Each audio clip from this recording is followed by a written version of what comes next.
तो यार क्या हो अगर मैं आपसे ये कहूँ कि टोनी स्टार्क का सबसे बड़ा सीक्रेट ये नहीं था कि उसने अल्ट्रॉन बनाया या फिर ये कि उसने यूनिवर्स बचाते हुए अपनी जान दे दी, बल्कि उसका वो सीक्रेट ये था कि शायद वो कभी आयरन मैन बनने के लिए जन्मा ही नहीं था। क्योंकि जितना आप आयरन मैन से एवेंजर्स एंड गेम तक की मूवीज में दिए क्लूज पे ध्यान देते हो, उतना ही लगता है टोनी स्टार्क की एक्चुअल डेस्टिनी थी डॉक्टर डूम बनने की। और ये सब स्टार्ट होता है एक छोटी सी डेट से जिसको हर कोई इग्नोर कर गया, और वो डेट थी अप्रैल 7, 1970 की। कैसे सब बताऊंगा आपको इस वीडियो में, बस वीडियो के इन तक बने रहना दोस्तों। और चैनल को अब तक सब्सक्राइब नहीं करे हो तो कर लो ऐसे और इंटरेस्टिंग वीडियोस देखने के लिए। तो देखो यार, आप लोगों ने बहुत से क्रिएटर्स के वीडियोस देखे होंगे उन्हें ये कहते हुए कि टोनी स्टार्क हमेशा से ही डॉक्टर डूम था, लेकिन कैसे, इसमें सबकी अपनी अपनी थ्योरीज है। लेकिन मैं इस थ्योरी के डीप में जाना चाहता हूँ, क्योंकि बात यहाँ पर उतनी सिंपल नहीं है जितनी लगती है।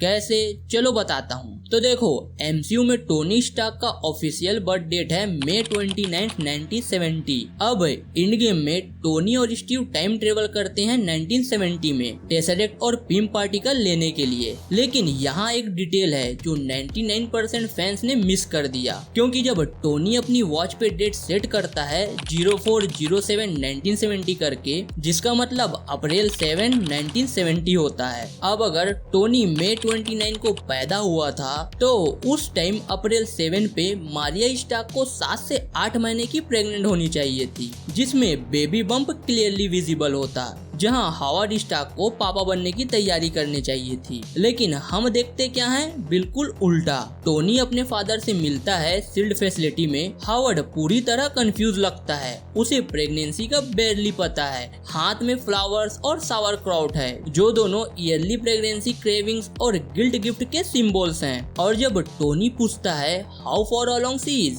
तब हावर्ड लिटरली नहीं जानता, बस बोलता है she is at the point where she can't stand the sound of my chewing. ये लाइन बहुत इंपॉर्टेंट है, क्योंकि ये टाइप का साउंड सेंसिटिविटी यूजुअली होता है प्रेगनेंसी के 6th से 14th वीक के बीच। मतलब मारिया स्टार्क सिर्फ 2 से 3 महीने की प्रेग्नेंट थी। अब अगर ये सच है तो उसका बेबी ईयर के इन तक ही पैदा होता, दिसंबर के आसपास। लेकिन टोनी के सारे ऑफिशियल एमसीयू रिकॉर्ड्स, लाइसेंस, टूम्बस्टोन सब कहते हैं वो मई 1970 में पैदा हुआ। तो सवाल ये है, जो मई के मंथ में बेबी पैदा होने वाला था वो कहाँ गया? और यहाँ से कहानी फुल माइंड बेंडिंग हो जाती है, क्योंकि अगर टोनी अप्रैल 7 पे वापस गया था अपने बर्थ से पहले और डायरेक्टली अपने फादर से इंटरेक्ट किया, तो हो सकता है उस मोमेंट ने पूरा टाइमलाइन फ्रैक्चर कर दिया हो। क्योंकि एमसीयू में नॉर्मल टाइम ट्रेवल नहीं होता, यहाँ ब्रांचिंग टाइमलाइंस बनती है। मतलब जिस सेकंड टोनी ने अपने फादर से बात की, उसने एक नई रियलिटी क्रिएट कर दी,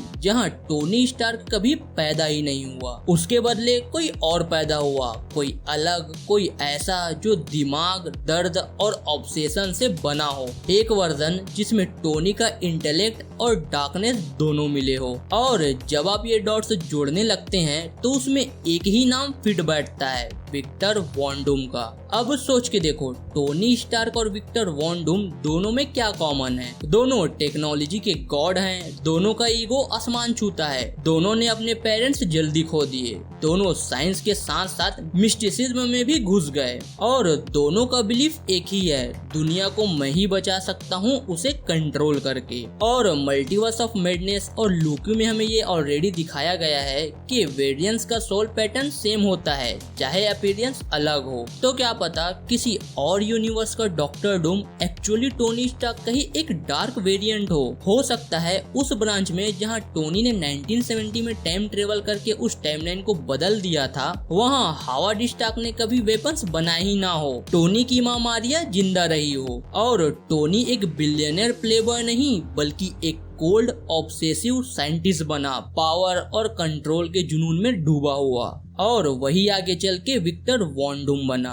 एमसीयू ने खुद भी इस थ्योरी के क्लूज छोड़े हैं, जहां आयरन मैन 3 में टोनी कहता है I am just a man in A can, वहीं डूम एक ह्यूमन है आयरन आर्मर में। डूम का आर्मर और एडवांस्ड है, जिसमें टेक और मैजिक दोनों का कॉम्बो है, बिल्कुल वैसा ही जैसा टोनी एक्सपेरिमेंट कर रहा था इन गेम में नैनो गॉन्टलेट बनाते हुए, जो लिटरली रियलिटी बेंडिंग टेक था।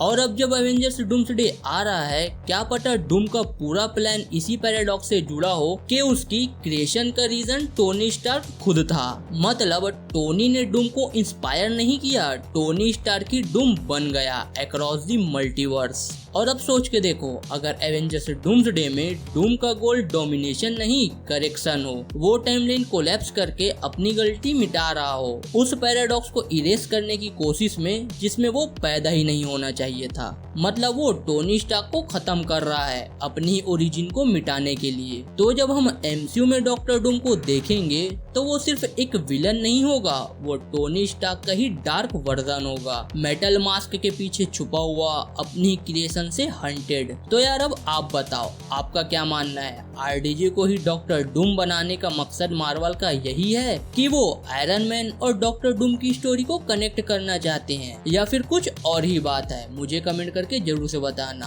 बाकी वीडियो थोड़ी सी भी इंटरेस्टिंग लगी होगी तो वीडियो को लाइक और चैनल को सब्सक्राइब करना मत भूलना। बाकी मैं मिलता हूँ आपसे किसी नेक्स्ट वीडियो में, तब तक के लिए बाय।